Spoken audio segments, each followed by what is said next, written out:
பேசுறாங்க. "ராஜி செல்லக்குட்டி எங்கே இருக்கீங்க? என்ன பண்ணுறீங்க?" அப்படிங்கிறாங்க. "என்ன கொஞ்சம்லாம் ரொம்ப அதிகமா இருக்கு" அப்படின்ட்டு ராஜி சொல்றாங்க. "உனக்கு எனக்கு வந்து உன்னால ஒரு காரியம் ஆகணுமே" அப்படிங்கிறாங்க. "என்னக்கா? நீ எனக்கு ஒரு ஹெல்ப் பண்ணு. பக்கத்தில யார் யார் இருக்கா?" அப்படிங்கிறாங்க.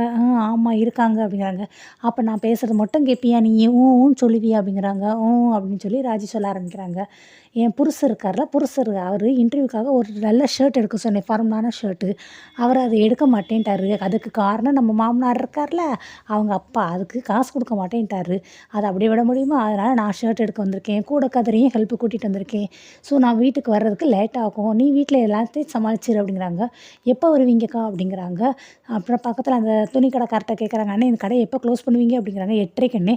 அப்ப நாங்க 8:30க்கு இங்கேருந்து கிளம்பிருவோம்" அப்படிங்கிறாங்க. "சரிக்கா நான் இங்க சொல்லிக்கிறேன், பார்த்துக்கிறேன்" அப்படிங்கிறாங்க. சரின்னு ஃபோன வச்சுடுறாங்க. அடுத்து இவங்களும் ஷர்ட்ட வந்து செலக்ட் பண்ண ஆரம்பிச்சர்றாங்க. இது எடுப்போம், அது எடுப்போம் ஒண்ணு ஒண்ணா எடுத்துட்டு இருக்காங்க. ராஜிகிட்ட கோமதி